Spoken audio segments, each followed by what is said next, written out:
Hello, and welcome to episode 61 of the Sci-Fi Podcast. From Bloomington, Indiana, I'm Nick Stoutra. On today's podcast, I am pleased to welcome Dr. David Papineau, Professor of Philosophy at King's College London and the City University of New York Graduate Center. David's research spans metaphysics, epistemology, and the philosophies of science, mind, and mathematics.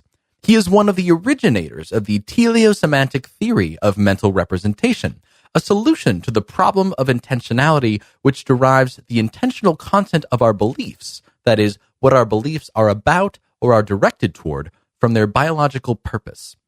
David served as the president of the British Society for the Philosophy of Science from 1993 to 1995, president of the Mind Association from 2009 to 2010, and the president of the Aristotelian Society from 2013 to 2014. His latest book, Knowing the Score, How Sports Teach Us About Philosophy and Philosophy About Sports, looks at a number of ways in which sporting issues cast light on long-standing philosophical problems. And thus, without further ado, let's bring in David.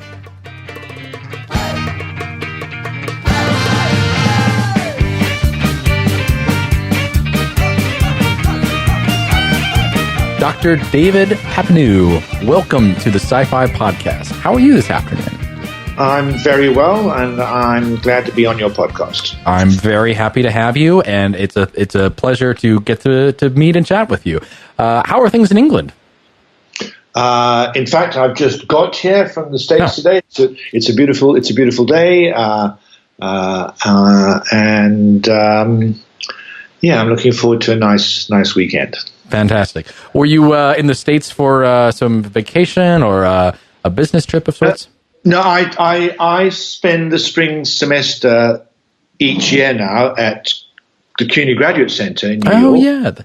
And so I'm there kind of beginning of February through till mid-end May, and I come back every while to see my family. My family comes to see me there. So this weekend I'm back in the UK. Great. And so you do February to mid-May at City University of New York, and is the fall term or summer terms at King's College London? Is that right? At King's in the fall. So I teach the first semester at King's and the second semester at CUNY. That's been going on for about 5 years now. It works pretty well. Yeah. How did I guess? Before we go on, I'm curious. Yeah, how has this arrangement been for you in terms of teaching at two completely different universities every year? So it works pretty well. I mean, I teach a course at King's in the autumn, maybe an undergraduate course and a master's course. I teach a course at the Graduate Center at CUNY, and I have PhD students in both places, and I kind of look after them all year long. So while at any one time I'm being played by one place or the other, it's not like I down tools for that place as soon as they stop paying me, and I look after the research students by Skype or FaceTime. It in fact works perfectly well. Works well. Good to hear. Are you a fan of the city of New York? Yes, I've always spent time there, and when I started doing this, I wondered, am I going to feel a bit strange Sure. in a kind of alien place for months on end? But in fact, I felt completely at home from the start. I have a lot of friends in New York. My sister lives in New York. Okay. And as I said, my family comes over. I mean, my wife, my two kids, variously, they come over for a few days every so often, and I kind of feel at home there. Oh, good to hear. Well, interested in learning more about how we got to this point, but David, let's take a step back and let's start back from the beginning. So tell us a little bit about your origin story. Where did you grow up? So I grew up all over the place. Okay. My parents, I mean, I'm English, I'm British. My parents were both British. They were born in London. They both went to Oxford University. And then they got married during the war. They met in Cairo. And then all through my youth, they traveled around. So I was born in Italy, and I went to school a bit in England, then I went to school in Trinidad in the West Indies. I mean, we lived there for 3 or 4 years, and then we were back in England. I lived in the north of England, in Rochdale, very northern Lancashire town. And what brought about all the travel? My father just kept changing jobs. I mean, he was. I guess he had a bit of wanderlust. I mean, I think the war gave him a taste for foreign places, and we traveled. And then through my teenage years, we lived in South Africa, Durban, South Africa, from the age of about 9 till I was 20 when I left. So I went to high school there, Durban High School, and then I did my first degree at the University of Natal in Durban. Oh. I went to university very early. I was just 16 when I started university there, and I did maths and statistics for 4 years at University of Natal, and then. What was it like What was it like here? Was it Natal? You said, University of Natal. Okay. What was it like? It was a strange place. I mean, it was a interesting place to grow up, but it was the height of apartheid South Africa, so it wasn't by any means a kind of idyll or a paradise. Sure. I mean, I was one of the privileged white, but by the time I was at university, I knew it was all wrong, and it was kind of slightly dangerous. I mean, some of my friends went to jail, and in fact, one bunch of friends was infiltrated by a police spy. They were a communist cell, and the police spy infiltrated them. And I remember him being very kind to me once and driving me home and talking to me, and but I wasn't directly involved, partly because I was so young. I think, to their credit, my friends didn't think of involving me. As I said, I was just 16 years old. So, but yeah, it was an interesting place. I can only imagine. Yeah. So you mentioned, during that time, I mean, it must have been, especially at 16. So you said you were 16 and spending time with, I imagine, some older students, older friends. I guess, how did you make sense of a little bit of what was going on at the time, the social climate, the environment? I can't remember when I became politically aware, but certainly by the time I was at university, I thought it was. I knew it was all terrible, all wrong. Yeah. I hoped it would change. I guess one thing it's given me is a healthy disrespect for authority and strong concern for civil liberties. Certainly, South Africa was a curious place. It had the kind of rule of law, and the government, the Papineau government, kind of didn't think they could just ride roughshod over the law. There were torturers and assassins in the police, but it wasn't by any means a completely lawless place. And so we were very aware of, when they brought in the 90 Days Detention Act. So they overrode habeas corpus and gave themselves the power to hold people in detention without trial. It was a big thing. That was awful. But nowadays we find that my own country, Britain, is bringing and has various such laws, and I find it very disturbing that they just go through on the nod. I mean, things that the apartheid South African government was regarded as outrageous for doing is now taken to be part of normal civil society. I mean, I find that disturbing. Yeah, I can imagine. Sure. So in growing up in this very complicated, social structure, and something that you come later on to, or while doing to make sense of it. I suppose, what did that have any impact or effect on, I suppose, your interests or your field of study, or was this something that was kind of going on in the background as you were focusing and beginning to focus on things like mathematics? It wasn't that brought me into philosophy. And there was a level at which my family, as I said, we're all from Britain. I knew I was going to be going back to Britain. In fact, I mean, I went back before the rest of my family. I went back when I was 20, 1968, but the rest of them followed a couple of years later. So while, I mean, those years had a big formative effect on me, it wasn't that I became South African.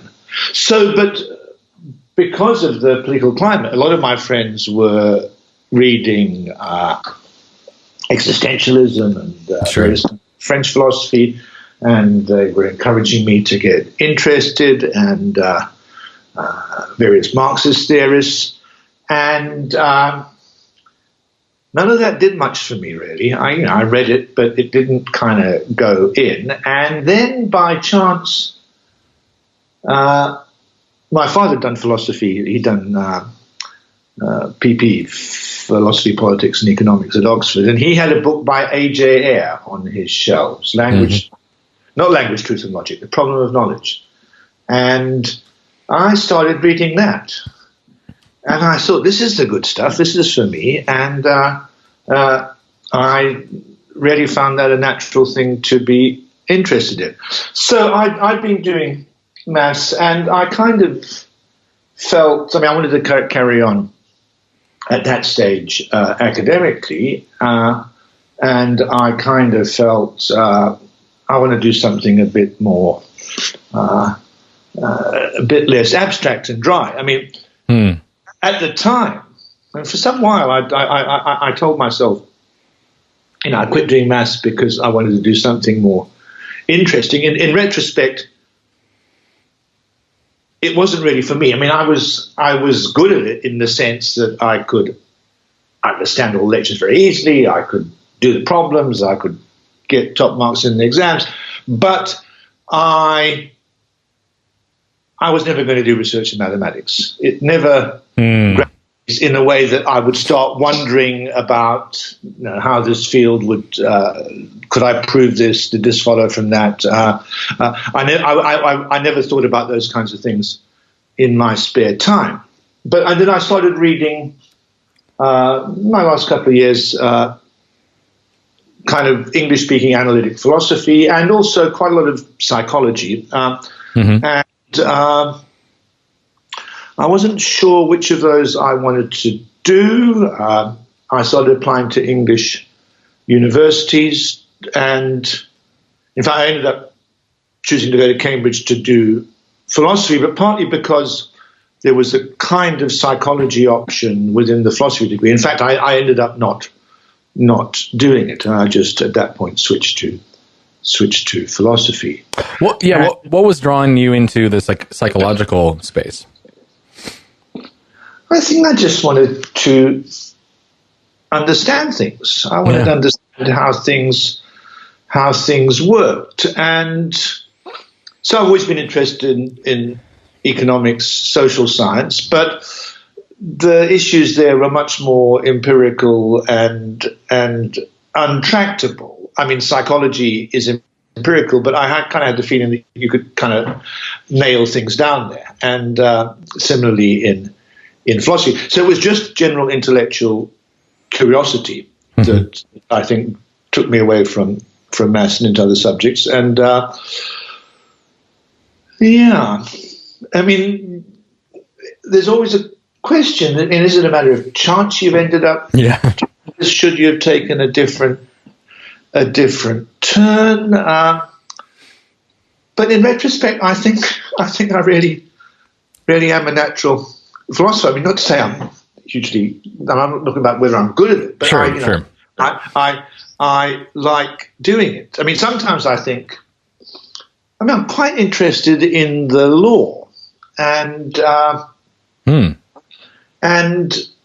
mean, I know people who study law, and they say, "Oh no, it's so boring, all those details." But in fact, I'm rather interested in those details. I like talking to lawyers about rather, minute points of precedent and case law and so on. Yeah. And so sometimes I think, well, perhaps I should have been, I could have been a lawyer. Perhaps that would have been a different term. It wasn't something I really thought of at the stage when I would have been natural to do it. But in retrospect, I sometimes think, well, perhaps I should. But I think that if I had done that, I would have naturally gravitated towards being an academic lawyer, being a jurist, trying to think about it from a kind of abstract, non-practical point of view. And I might have ended up being an academic philosopher of law, in which case I may as well just have started off, carried on being a philosopher. So I switched to philosophy. I went to Cambridge and I did a second first degree. There was an arrangement you could do get a BA in philosophy in 2 years if you had a previous degree in a different subject, and so that's the option I took, and and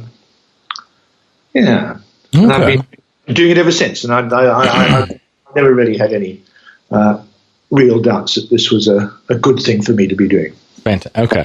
Well, so I noticed, so here you did your second undergrad. You said so you did a philosophy undergrad at Cambridge, and then what was the second one in? So the first degree was in maths and mathematical statistics. Okay. Second degree was 2 years. First degree. It was in fact at that time called moral sciences. It was the moral science tripos. That was just a quaint Cambridge archaic thing. In fact, it was changed quite soon after I finished there to philosophy, but it was just a philosophy degree. I mean, it had started off the moral science tripos, I think, as philosophy, economics, and maybe psychology. But economics and psychology had gone off to form their own degrees by then, and so the only moral science left was philosophy. I think by the end of the 70s, it was called philosophy.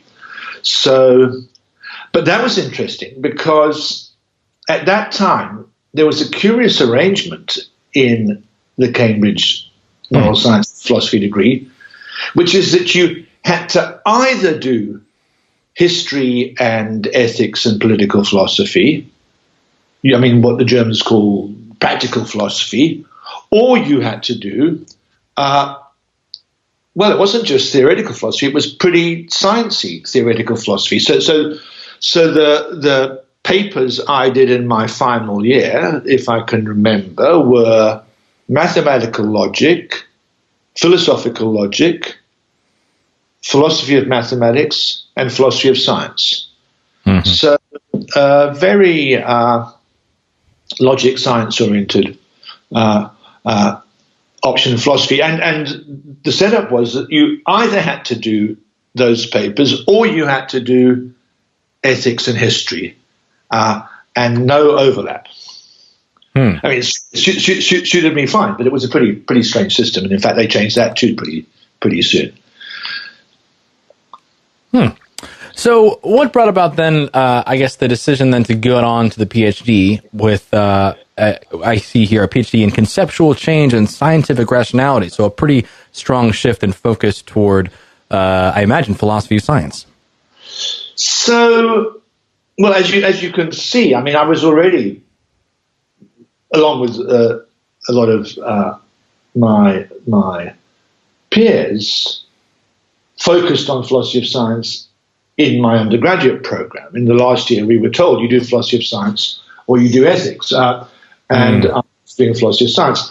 In fact, and And I mean, I was enjoying it. I was doing well. It was perfectly natural to go on and do a PhD. In those days, you went straight into a PhD and from the BA. So I mean, now it would seem strange. There, I did 2 years of philosophy, and in my last year, a lot of it was pretty techie, mathematical logic stuff, and 2 years of that. And then straight into the PhD, 3 years of the PhD, and then I had a job. So my philosophical education was just 5 years long. Wow. In retrospect, rather thin. I mean, I've often had to do quite a lot of catching up in my later career. Tell us about that. Yeah, so I'm from someone who's come from the sciences and has recently joined philosophy. I feel like I'm constantly catching up. So, by catching up, what do you mean? Well, I didn't do any ancient philosophy as an undergraduate. I didn't do any history of philosophy as an undergraduate. Mm-hmm. I never read anything.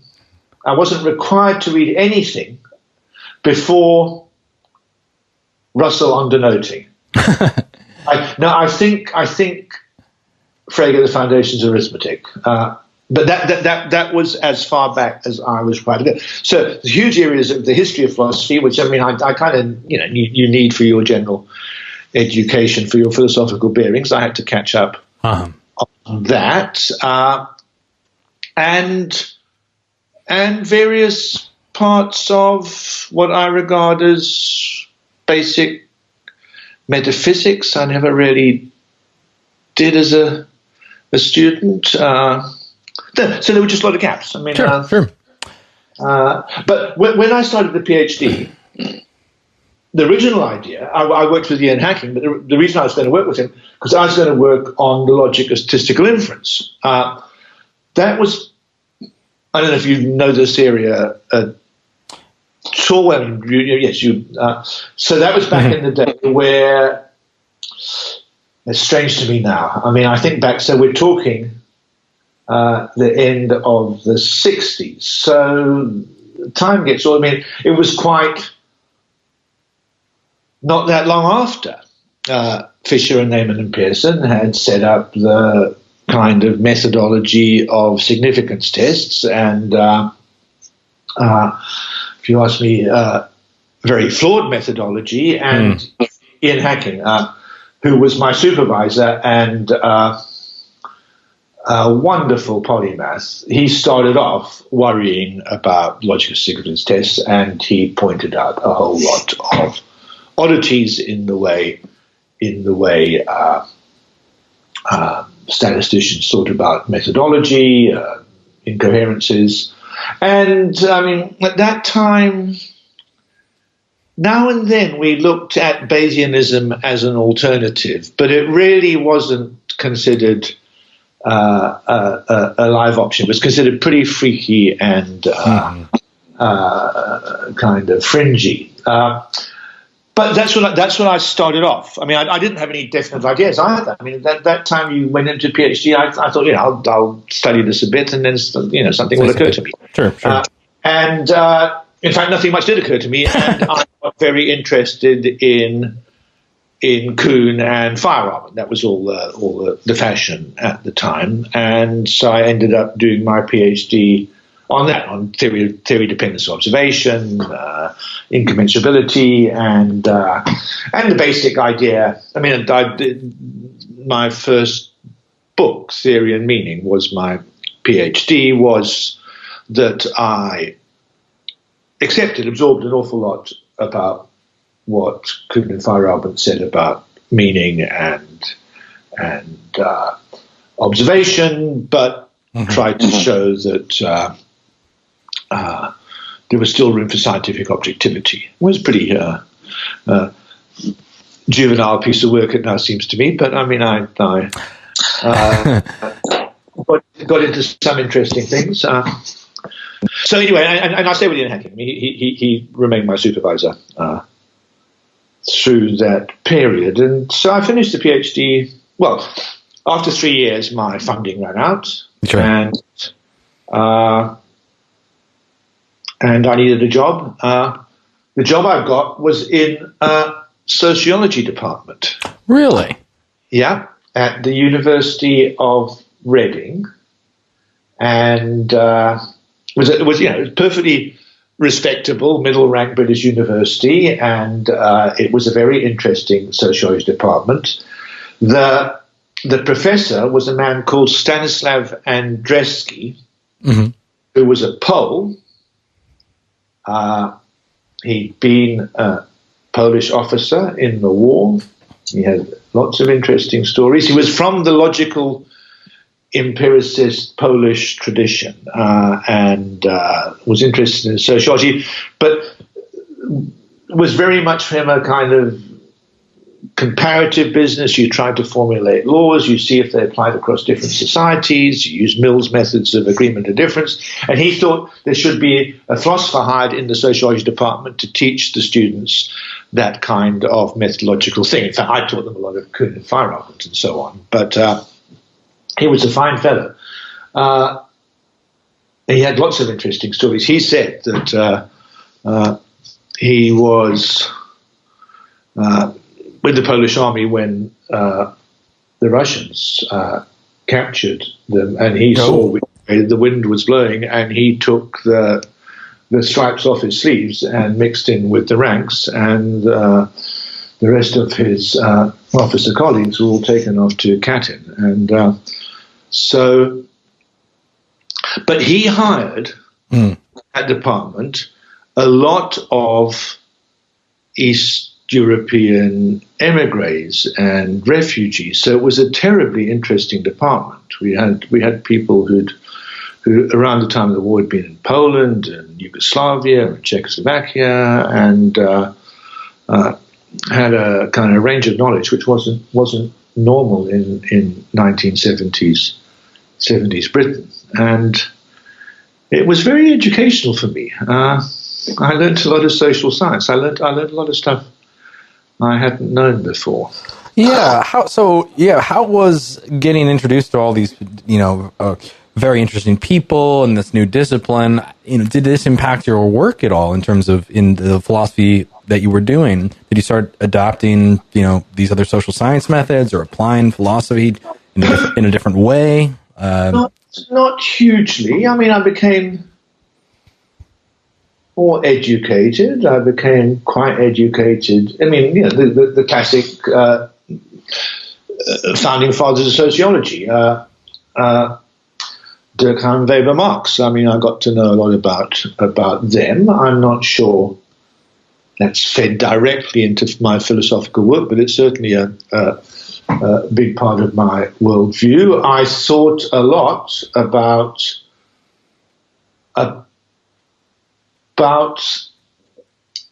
the methodology of empirical research in the social sciences, and particularly about the use of statistics to infer causal structure. And I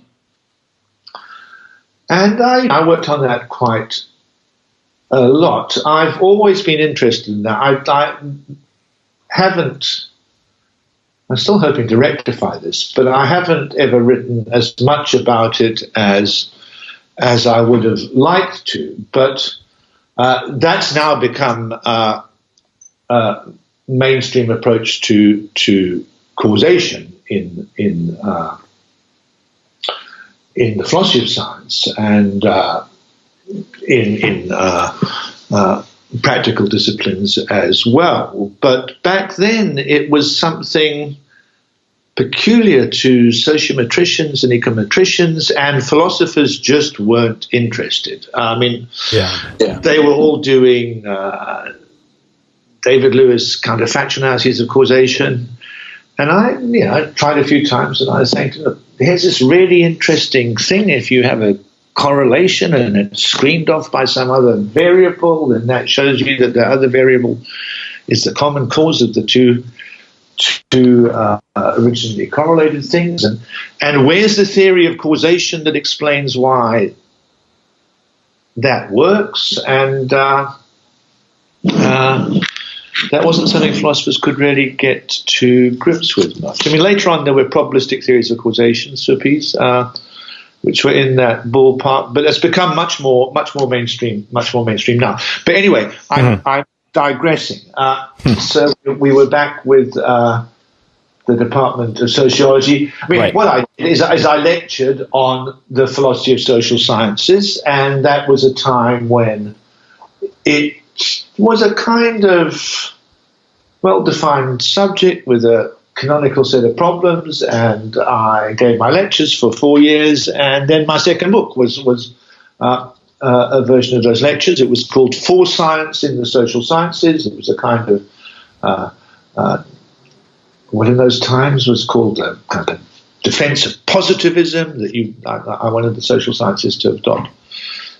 Scientific methods, but I can't remember what were the chapters of the book. There was something about objectivity, something about causation and statistics, something about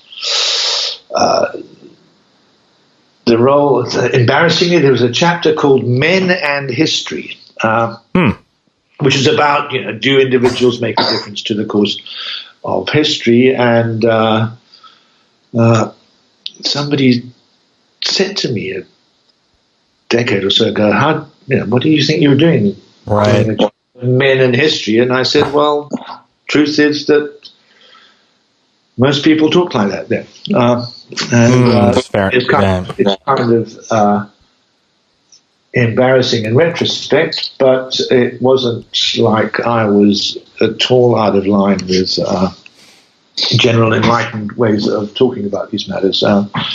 It was a long time ago. So that was my second book. It was stuff about facts and values, about alien belief systems. I mean, it was a standard set of topics that we used to do. Yeah. Okay. What, could you say, like, if there was like one big takeaway from the book, what would that be?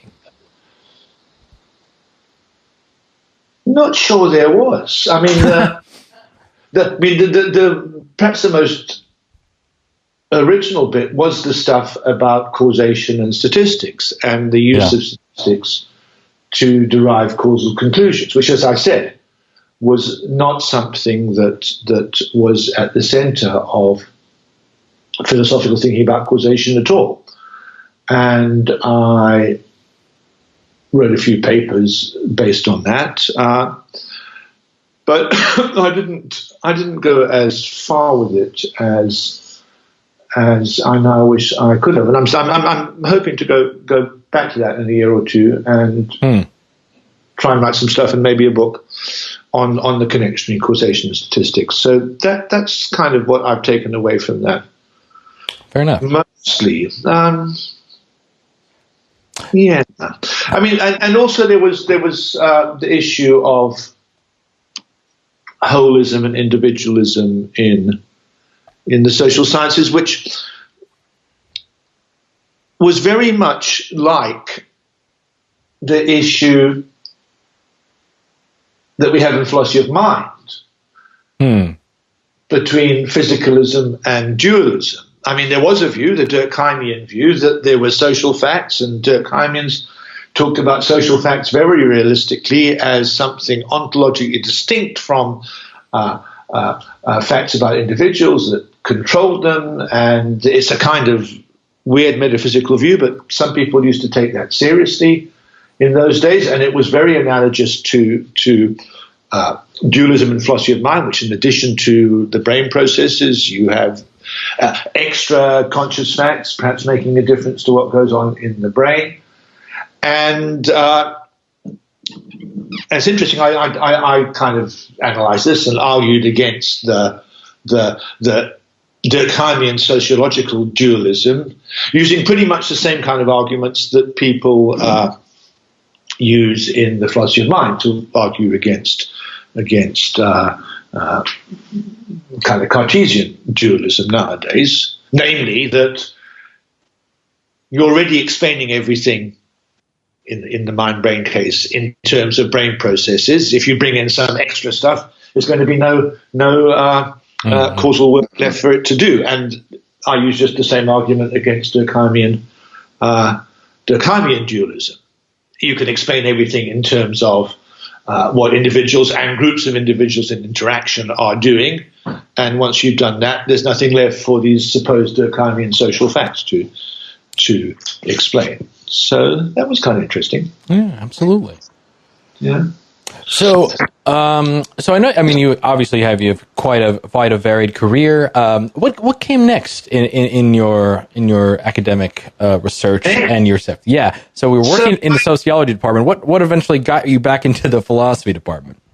I'm just trying to think. I mean, I kind of was already Reading for 4 years. I was in no desperate hurry. I mean, in retrospect, it's a bit puzzling because it wasn't the most. I was perfectly happy with the job. And perfectly ambitious, but I didn't kind of feel I had to get out in a hurry. And at the time, if there were nice jobs, I was living in Cambridge. My partner at the time was an architect there, and so when there were jobs in Cambridge, I applied for them. So I applied for a philosophy of science job, I remember, when I was at Reading. But I also applied for a social sciences job in Cambridge. So I wasn't desperate to get out of the social science department into philosophy. And then my partner and I thought we applied for jobs in Australia. She was from Australia. She was keen to go back. I thought, I don't like this English climate. I, in those terms, was much happier in South Africa.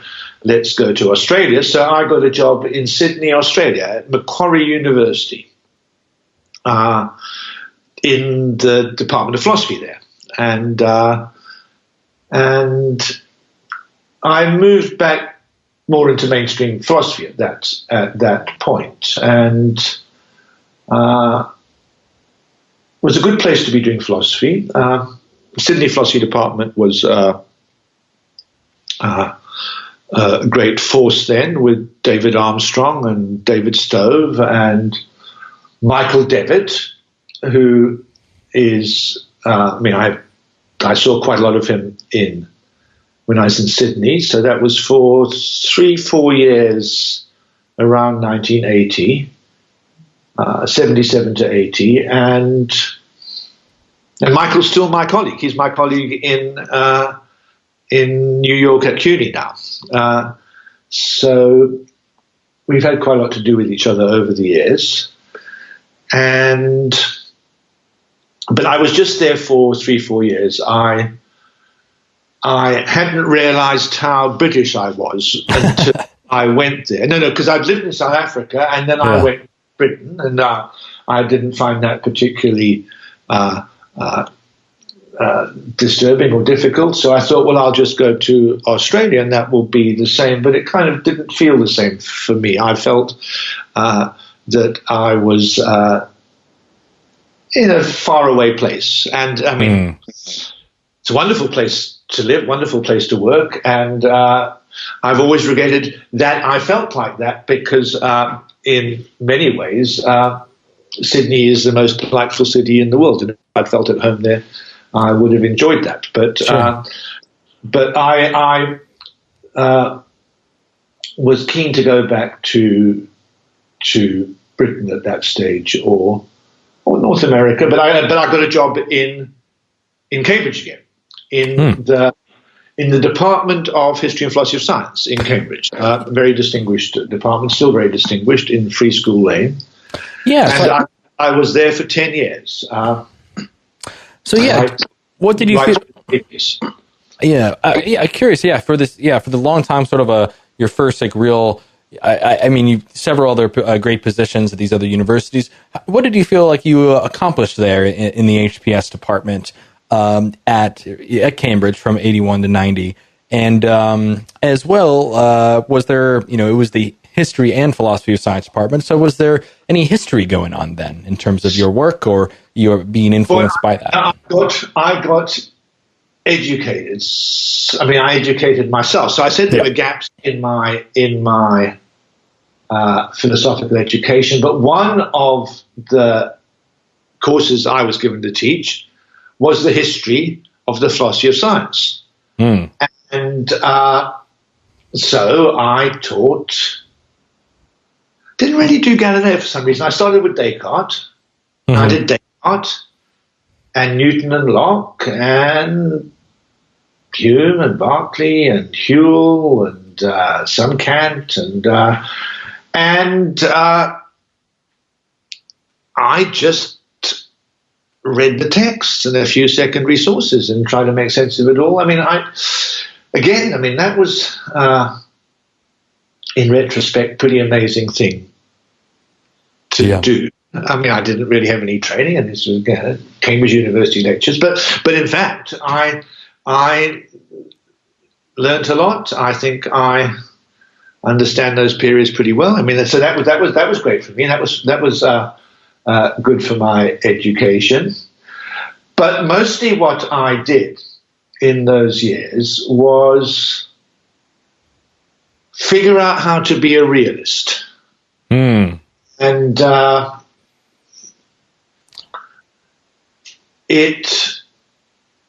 I wrote a book in 1987 called Reality and Representation. And that was just a result of my intellectual development through those years, because when I'd started out doing my kind of Kuhn and Feyerabend stuff and so on, philosophy of science was all Popperian in a strange way. I mean, this didn't happen so much in America, though I think of Kuhn as part of this tradition, but certainly in Britain, the dominant philosophical influence was Oxford, a bit of Cambridge, but Oxford, they didn't do science. All the philosophers did classics. And there was Popper out of the Vienna Circle at the LSE, and the view was, well, if you're doing philosophy of science, you go and listen to Popper. Thing was, Popper, I mean, it's clear now, but it wasn't clear then, was a pretty terrible philosopher. I mean, he had some really bad ideas. And in particular, about science, he was just an out-and-out skeptic. He didn't think scientific theories were true. He thought they were all fated to be disproved. He thought the best a scientific theory could do was to be precise enough to be disproved. And if you want to defend rationality against Kuhn and Feyerabend, your job was to show that scientific theories could be disproved on rational grounds, and it wasn't just a matter of fashion and opinion when people threw out one theory for another. Right. And both my first two books took this Popperian attitude to scientific objectivity. And it wasn't until I was into my 30s that, I mean, it's embarrassing though, that I realized this was just wrong. I mean, we ought to be able to believe some scientific theories. I mean, some of them are speculative, some of them are only going to be approximately true. But look, I believe that matter is made of atoms. I believe there was a big. I mean, I don't regard that as a speculation that's going to turn out to be wrong. I regard that as something that's firmly established by the evidence. But if you're a Popperian, that kind of attitude wasn't on the agenda. Popper thought that belief was a psychological matter. Science wasn't interested in psychology. It was just interested in objective falsification. Anyway, it was all bad stuff. And interestingly,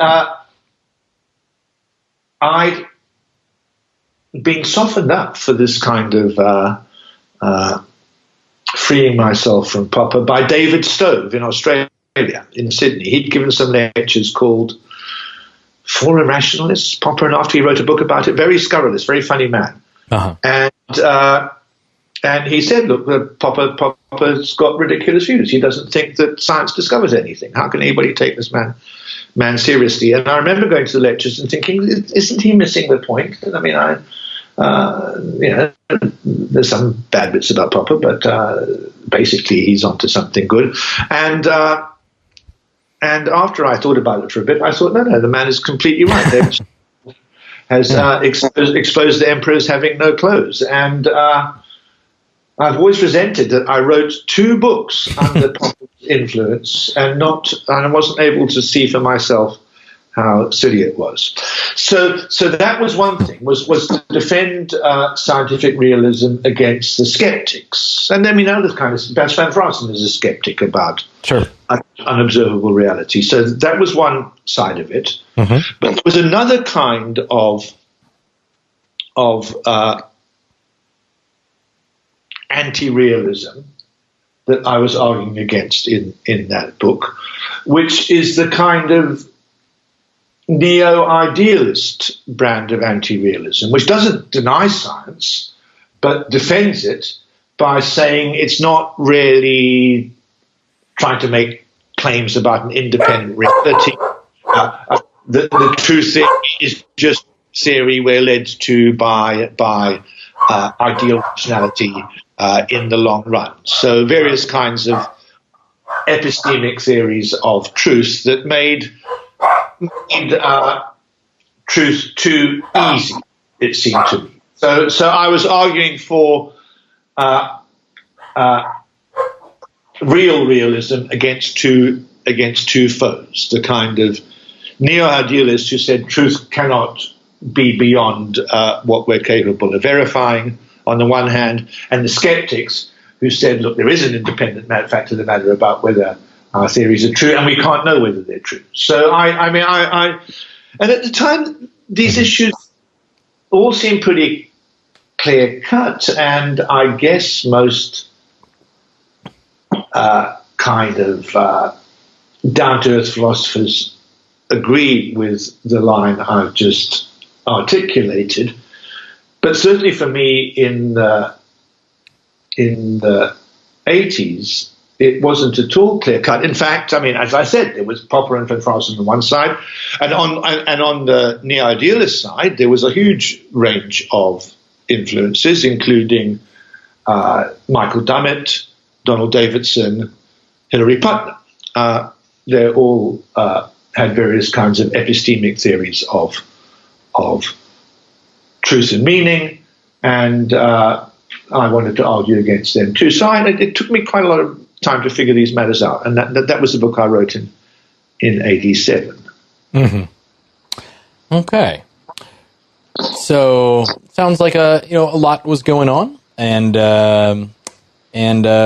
yeah, how have you? I guess in terms of looking back on it, how would you reflect on that work? What do you think of it? I'm quite pleased with it. Well, I mean, the book's not very neat, and I wouldn't especially push people to go and read it now because it's very much of its time, and sure. It's a matter of me working out how I was going to place myself, distance myself, what I believed in response to these two, as I saw it, threats to realism. But one thing that came out of that is I became very interested in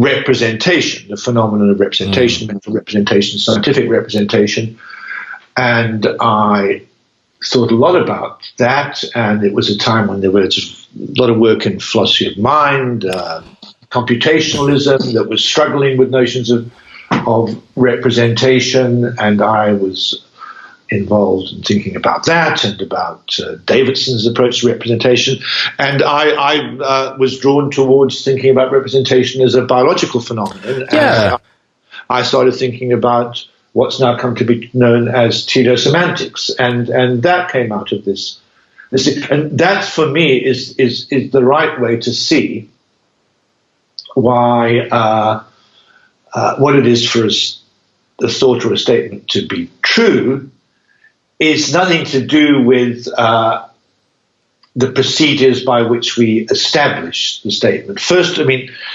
truth is independent of methods of investigation. First, there's a statement, it's got truth conditions, that's all fixed, and then afterwards you come along and you figure out how do you ascertain whether the truth conditions obtain or not. So I became very much a truth-first method afterwards person, and that's quite basic to my philosophy across quite a lot of areas of thought. Mm-hmm. So I got interested in representation, and then as a result of that, I became interested in issues in philosophy of mind and metaphysics. So I was looking at the mind and representation very much in the kind of computationalist tradition. The mind is mm-hmm. akin to a computer. I mean, I was never particularly attracted to the high church computationist ideology of sentences in the head and so on, but the basic materialist attitude was kind of important for me. And at that time in Britain, and still in Britain, materialism isn't really regarded as a healthy part of philosophy.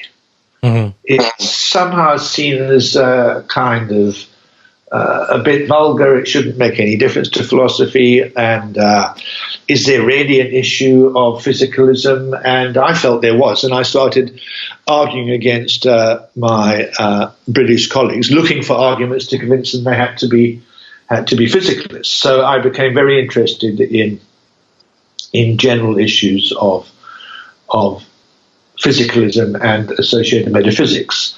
So my next book in 1992, Philosophical Naturalism, was a defense of physicalism in general, a defense of teleosemantic theory of representation, and at that point, because I was a physicalist, I became interested in consciousness, because two of the big problems for physicalism is how do you account for meaning and how do you account for consciousness. And so that led me to think about the issues of consciousness and whether they're a problem. Yeah. And that became the absolute focus of my next book in 2003, thinking about consciousness. Yeah. So it sounds like in your approach, I really like this kind of sequential. I came about this idea, but then I learned about this, so then I had to go do this, and then but then this happened, and so I became interested in this. Yeah. I really admire and appreciate this kind of engagement of starting in philosophy of science and then kind of weaving through metaphysics, philosophy of mind. I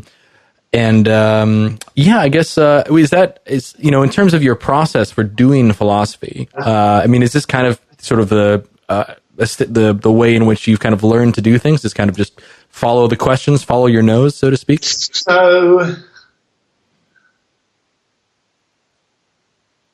I'm not sure it's a recipe for doing the best philosophy. Sure. I think perhaps people do better, more penetrating, more precise work when they have their own field and they plow it and they carry on doing it. And sometimes I wish I'd worked like that, but I can't help it.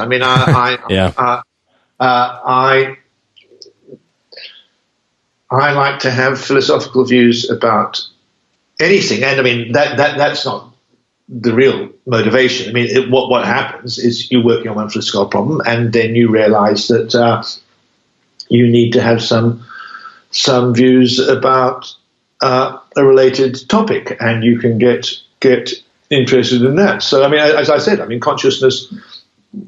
I can remember starting to think, what about consciousness? If I'm going to be a physicalist, what about consciousness? And I hadn't really thought about consciousness before that. And And so I started looking at arguments. I started developing some arguments of my own, and so it went on.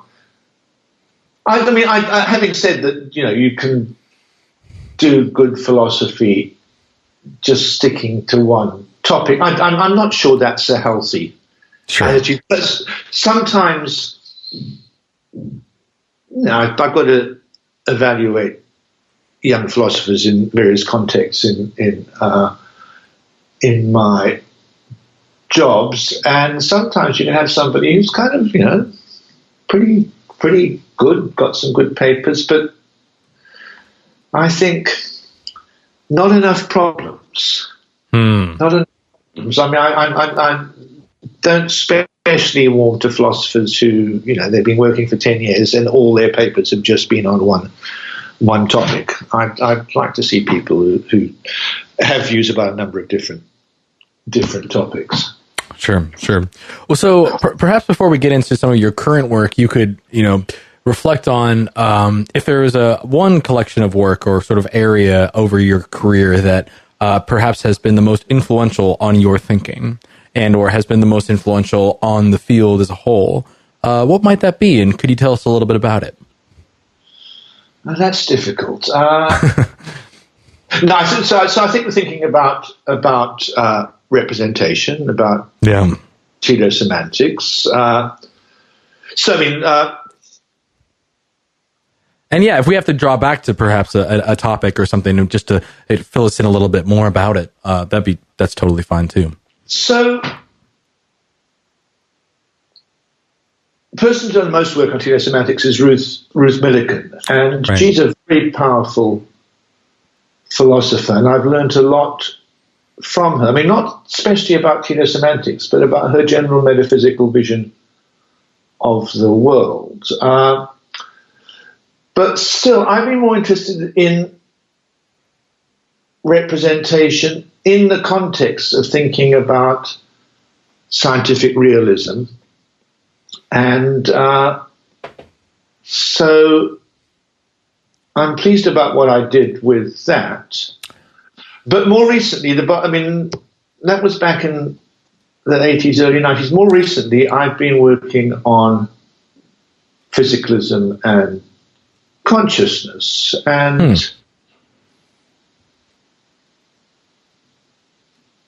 I feel I kind of stand by a lot of that, and I kind of think I've got it right, whereas a lot of other people in this area have got it wrong. In fact, I'm writing a paper right now. I mean, I'm writing it before you phoned me up, and I'm going to carry on writing it. Explaining why David Chalmers thinks about consciousness all wrong. And I mean, I've done that a number of times, but I'm going to do it again. And I think I've caught him out in a mistake this time. So, could you give us the shorthand version of why Chalmers is all wrong?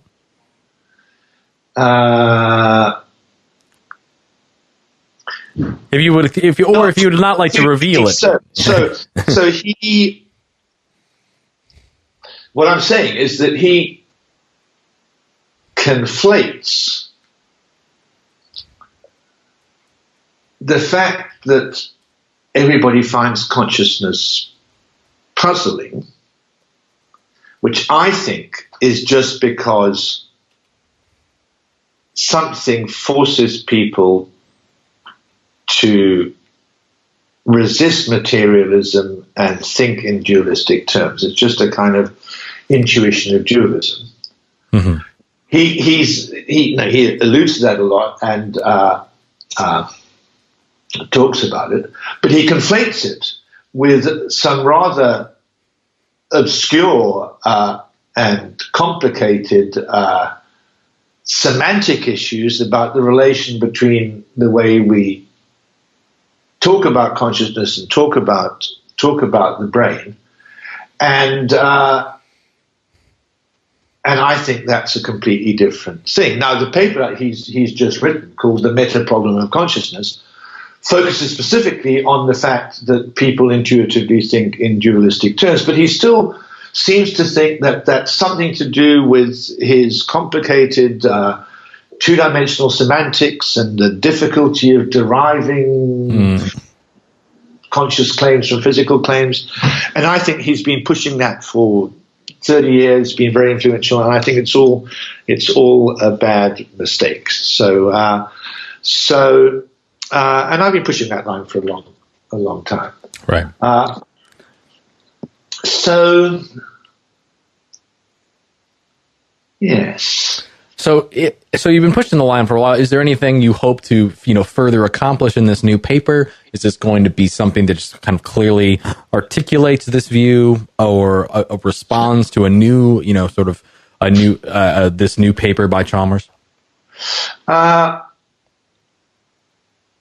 this is just another skirmish in a long engagement. Yeah. So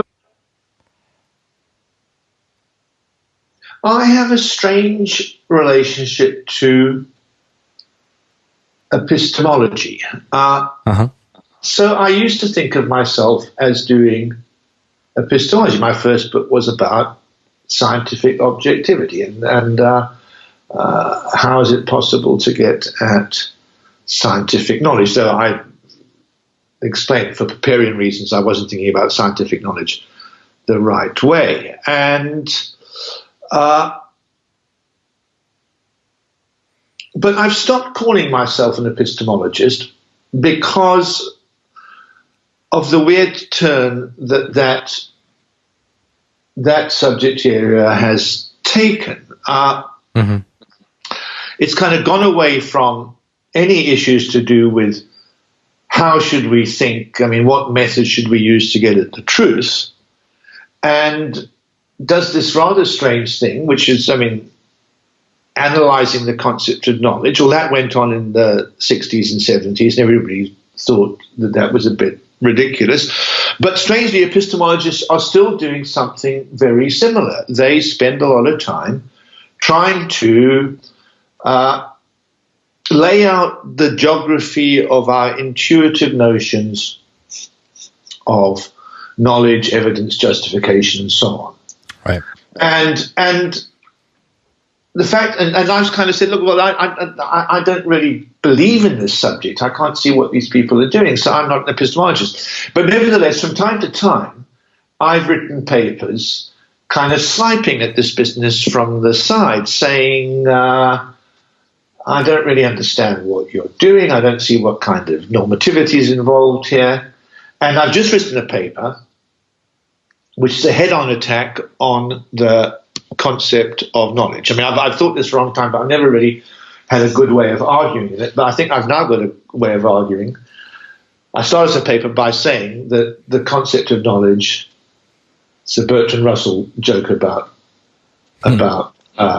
causation. Concept of knowledge is a relic of a bygone age, surviving only because, like the monarchy, it's erroneously thought to do no harm. But the paper is called The Disvalue of Knowledge, and in the paper I argue that it's not just philosophers, people in general are being, their thinking is being messed up by being concerned with knowledge. All they should be concerned with is how to get at true belief. And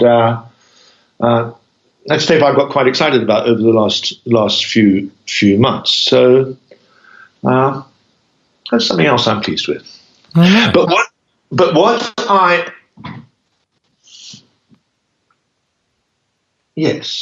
I'm finishing a book now on perception, which is very much focused on the twin issues of consciousness and representation.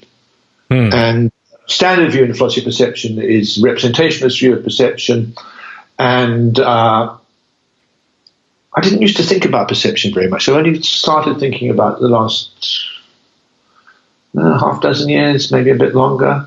Mm-hmm. And once I started working on it, I got into it for rather specific reasons. I was driven. There was something I was thinking, and I thought that's not consistent with what the people in the philosophy of perception think, and so I started looking at what they thought, and I came to the view what they think is all wrong, and I think I can see why it's wrong, because I've thought so much separately about representation and about consciousness. And I've written a couple of papers on that, and the book should be finished this year.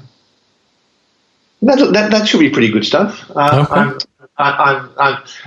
I'm pleased with that, and I say they're all wrong. All the philosophers' perceptions are really very wrong. Really? Yeah. The representationists are really wrong, and the direct realists are also really wrong. The view I defend is, in fact, the view I think that most intelligent people outside the philosophy of perception hold, whether they be high school students or philosophers working in other areas. But it's not ever been spelt out and articulated, because the people inside the philosophy of perception, I don't know why, all have very weird views. So that's what I'm finishing at the moment. Mm-hmm. Mm-hmm. But after that, I want to go back to the issue of causation. And I want to go back to the connection between statistics and causation, which now, because of the work of Clark Gleamore and Jim Woodward, is at the center of thinking about causation. But I think I can develop a metaphysical theory of causation that hinges on the kind of statistical understanding that's now coming into focus. And most people who work in that area aren't really interested in fundamental metaphysics. So, but that's a project for the next 2, 3, 4 years. Yeah. Okay. Well, let's. I'm curious to ask about perhaps a more popular book you've been, I'm sure, asked about, Knowing the Score. How sports teach us about philosophy and philosophy about sports. So you've done a number of interviews here, a number of really cool news, even meeting with sports teams, it seems like, or at least doing talks. Tell us a little bit about how you came to work on this project and what it's involved and what it's brought about. So it was kind of pretty happenstantial. So I've always, I've always played a lot of sport. I'm a big sports fan, and but I never really put it together with philosophy. And to be honest, I mean, there are people who work in the philosophy of sport, but I've always found that a rather pedestrian. It looks at issues like why is sport important, doping in sport, and so on. Having said that, I'm about to be on a panel at the LSE on Monday. I mean, that's one of the reasons I'm back in England at the moment, talking about doping in sport, and I hope we can manage to make it interesting. Anyway, I've never really been interested in philosophy of sport, but what happened about 5 years ago is I built myself a website. I mean, only because I had a perfectly good website kind of inside the King's College website back in the days where we were allowed to kind of build our own departmental websites. And then, as is happening all over the world, the corporate managers have taken over the college website. So I thought, no, well, all right, I'll go off and make myself an independent website. And it had a blogging facility. And I thought, well,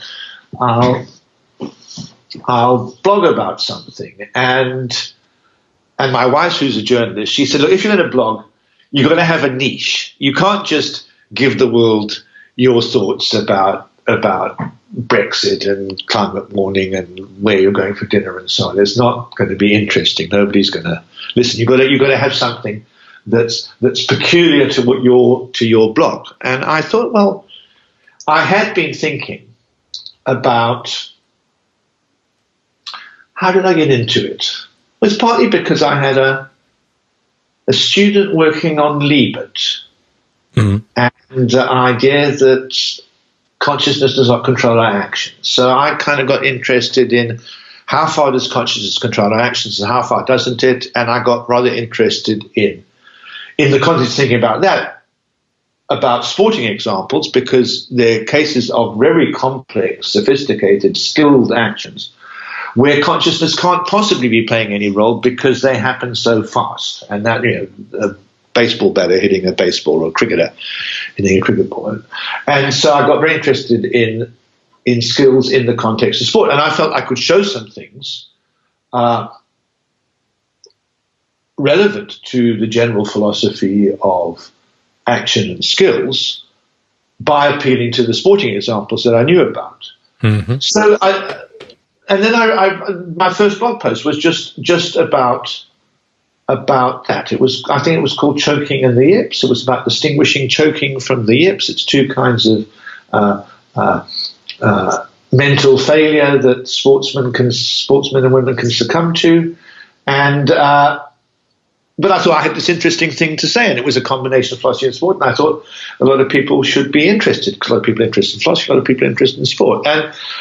And once I did the first one, in fact, before I'd done the first one, I realized that there were quite a lot of topics where either some philosophical ideas could illuminate what was going on in sport, or as often, some sporting phenomenon could cast light on some familiar philosophical problem. I thought of kind of the sporting examples as a kind of high-energy particle accelerator. It showed us how humans behave in extreme circumstances could illuminate things that weren't illuminated otherwise. So I started doing this blog, and I did about 20 blogs, and there was quite a lot of attention. Some publishers came and said, "Do you want to make it into a book?" So I did, and that's what happened. It was a lot of fun. That's fantastic. Did you talk to any, in terms of like gathering the information and reflecting on sport? I mean, was it just like your own, personal experience, participating in and or watching sports, or did you just talk with any players or coaches or things? I talked a bit. I was in a couple of, debates with. I was in a debate with the English cricket captain at one point. I talked more to sports psychologists, because that's especially in Australia, but it's kind of spread. The Australian Academy of Sports Science started it. There's a lot of very detailed and surprising investigations into how athletes do the amazing things they do, and so there's all the standard demonstrations about how their eyes don't do what you think they do. It's the same in cricket and baseball. If you're a kid, you're told to keep your eyes on the ball. Mm-hmm. That's not what they do at all. Mm-hmm. They saccade their eyes away from the ball to where they think it's going to be. There's all the stuff about how. So the great athletes, often when you watch them, they have a lot of time. I mean, I haven't watched much ice hockey, but Wayne Gretzky I watched once. I mean, and you could see which one he was, because he seemed to be kind of moving in slow motion. I mean, he just didn't have to be rushed, and doesn't really apply with baseball batters, but cricketers, the great batsmen, they seem just to be so unhurried. I mean, they're doing something, within less than a half a second, but.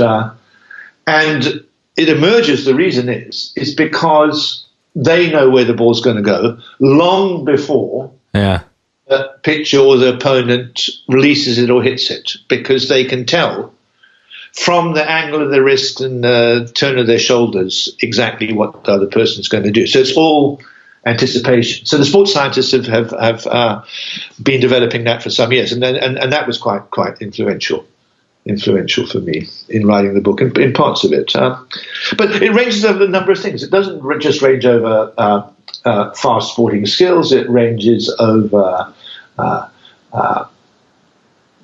the fandom. I talk about teams. I talk about cheating and gamesmanship. But I'm always relating it to more general philosophical issues. Right. Yeah, I see. There's a number of really great chapters here. So there's some political philosophy going on. There's some ethics. There's some philosophy of science. There's some decision theory, things like that. Exactly. Yeah. Have you found that you've come to appreciate sport and or think of sport in a different way after having written this book? I don't know. I guess. I mean, I always find it satisfying when I see some sporting event or incident that backs up what was in the book. And my friends will kind of text me saying, "Did you see that one? That was just what you were saying." But when the book was being published, so I kind of closed down the blog because all the book was on the blog. The publisher said, "Just don't leave it there. That wouldn't." Right. And I've thought from time to time about restarting it, but I've got a bunch of other topics, and I might do that in a while. But more of my time, I'm using my time now doing serious philosophy. Right. And I'm enjoying that just as much. I mean, I enjoyed doing the book, but I find the more natural thing for me to do is just write academic philosophy. That's what I like doing. Fantastic. I see you mentioned. So, did you argue? I know, this is a common, discussion, philosophical discussion of understanding what is a sport. Is that something you? And I've noticed you've done a podcast regarding is bridge a sport? What are your thoughts on these kinds of games like bridge and poker and other things, and of whether they would include and be a sport? This is sort of a long-standing discussion that many people have in terms of trying to understand what is a sport. I have very, very definite views on it. So it's the last chapter of the book. So I said, look, when I started off, I was going to do something kind of more interesting, more sexy than traditional topics in the philosophy of sport. Yeah. And so I never really wanted to do the nature and value of sport. Actually, now I remember how I got into this topic. Uh-huh. I was asked to give a lecture in a series back in 2011. It was before the London Olympics. The Royal Institute of Philosophy was going to have a series of philosophers talking about sport, and I thought, right, okay, I'd always avoided the topic, but Anthony O'Hare, the chair of the society, twisted my arm a bit, and I said, sure, look, I'm interested in sport, I'm interested in philosophy, I'll have a go. And I started trying to say something about the nature and value of sport, and it was just getting nowhere. It was so boring. So I put that to one side, and I talked in the lecture about fast sporting skills, where I thought I did have something interesting to say. So that's how I got started on these topics. But when I wrote the book, I did finally write a chapter at the end on the nature and value of sport. And in fact, I did get interested in the topic, and I could have done this in the original lecture, and then perhaps I would never have had the blog. And but I took issue with what's a rather popular view about the nature of sport and so on, which is Bernard Suit's book, The Grasshopper, and he's got a whole theory of games, and it's a very good theory of games, but it's not a good theory of sport, because games are one thing. It's kind of games are things that involve arbitrary rules and so on, and sports are another. And you could do the Venn diagram. Some sports are games, and some sports aren't games. Some games are sports, and some games aren't sports. So what makes something a game is it's got arbitrary rules. What makes something a sport It's to do with the exercise of physical skills.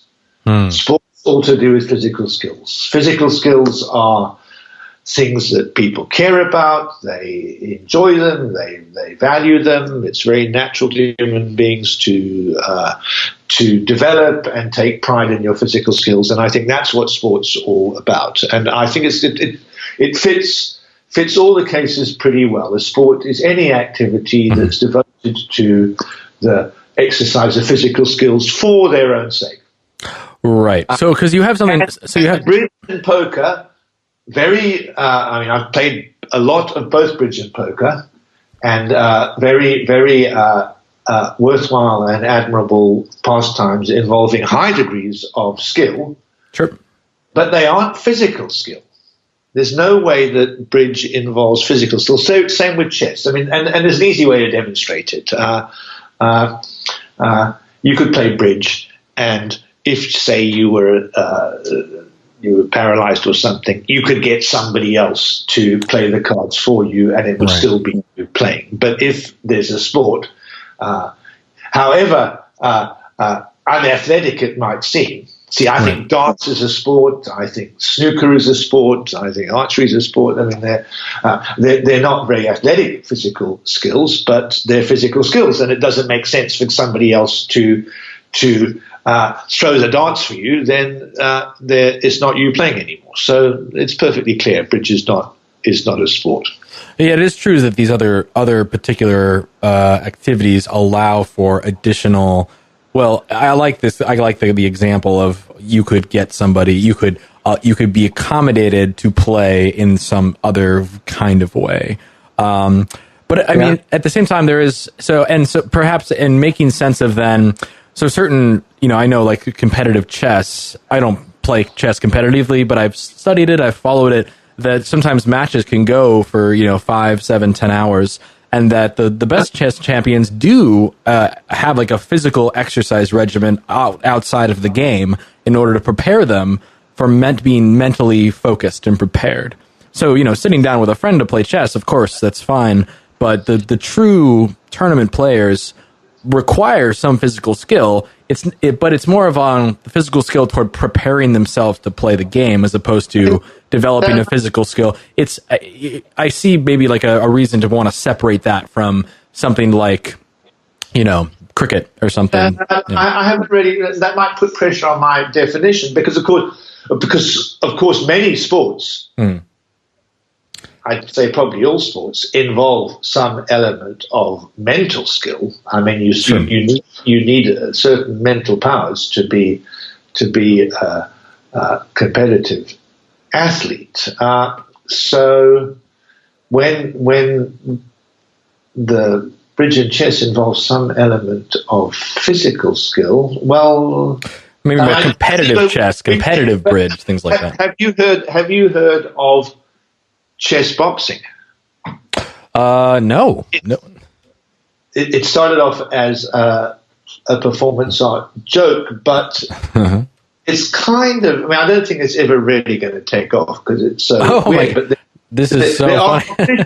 Chess boxing is alternating rounds of boxing with moves on the chessboard, and you win either by knocking out your opponent or by checkmating them. This is incredible. You can see the tactics. You don't want your brain to get too addled in the boxing ring because you might make a false move in between. So it's a 3-minute round of boxing and then 5 minutes at the chessboard with so many moves required.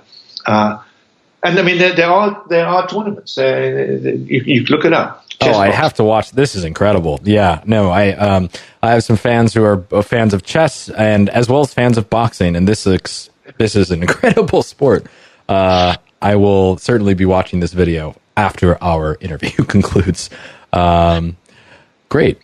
Well, before we taking up so much of your time, let's get to that final question and shift gears. Thank you for entertaining my questions related to sport, but let's get back to the last question related to sort of an overview of philosophy of science and your take on what you take to be the greatest challenge facing philosophy of science today. I don't know if I've got a challenge for philosophy of science in itself. I mean, Sure. I think philosophy of science is pretty healthy at the moment. I think there are all kinds of aspects of science and scientific practice and scientific methods that raise philosophical issues. I think philosophers are doing great work in engaging with them. I mean, if there's a danger, I think it's a danger not just philosophy of science, but philosophy more generally, and perhaps other aspects of academic life and life beyond the universities, is things can become overly specialized. And perhaps this is a result of the kind of information overload that we're all living with in the modern world. So much is published, so much detailed work is done that people can't really do work at the highest level in very many areas, because you need to read an awful lot and absorb an awful lot to be at the cutting edge in any particular area. And I think that's a pity. It leads to over specialization. I mean, I described how I've had the luck to be able to roam through different areas, and I don't warm to philosophers who don't have enough problems, but I worry that just the structure of the discipline is forcing people to focus too exclusively on particular problems and not be generalists. And I think that's a pity. Is there any... Yeah, so if particular problems, is there any way to bring those particular, like to zoom in and sort of make them more general? Or, I don't know, do you have maybe an example of kind of what you would like to see happen? So, I mean, if there's a way of remedying it, maybe it's to do with journal policies, kinds of papers journals want. I mean, to get a paper published in a journal now, they want you to be adding something to the existing literature. They want you to be able to show that you're a master of the existing literature. Somebody who hasn't established themselves can't just start floating some ideas about some topic just on the grounds that ideas are interesting and worth exploring. They won't get them published unless they can kind of tighten it up, fit it together with what everybody else has said. And I think, just off the top of my head, I mean, there might be room for journals that make a point of not requiring such a level of expertise. I think that would lead to more, make it easier for really interesting new ideas to get onto the agenda. Yeah. Okay. All right. Well, David, thank you so much for taking the time. We'll go in a little bit over time to chat and to detail and elaborate and reflect on your extensive career that has flourished and continues to flourish. Is there anything else you'd like to leave us with, or to say, or to plug, to mention that we didn't quite cover? I don't think so. If I'm going to plug anything, this is not the last book I wrote, because the last book I wrote was the sporting book, which we have plugged. But a couple of years before that, I wrote a book called Philosophical Devices. Right. Wow, we didn't. Yeah. Which I'm rather proud of. It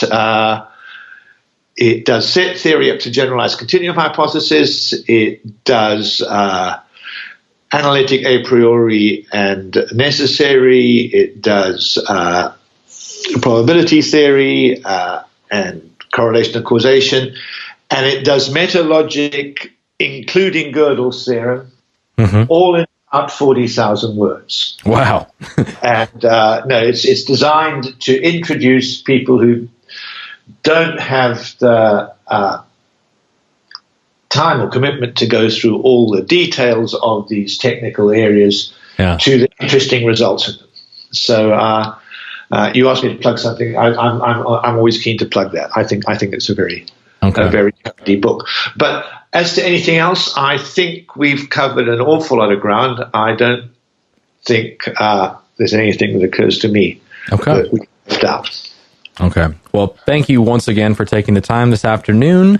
Welcome back to England. Hope you have a very nice and pleasant Friday. And hope to speak with you soon. But otherwise, take care. And we'll be in touch. Thanks for hosting me. I enjoyed that a lot. All right. Thank you very much. Bye-bye. Bye.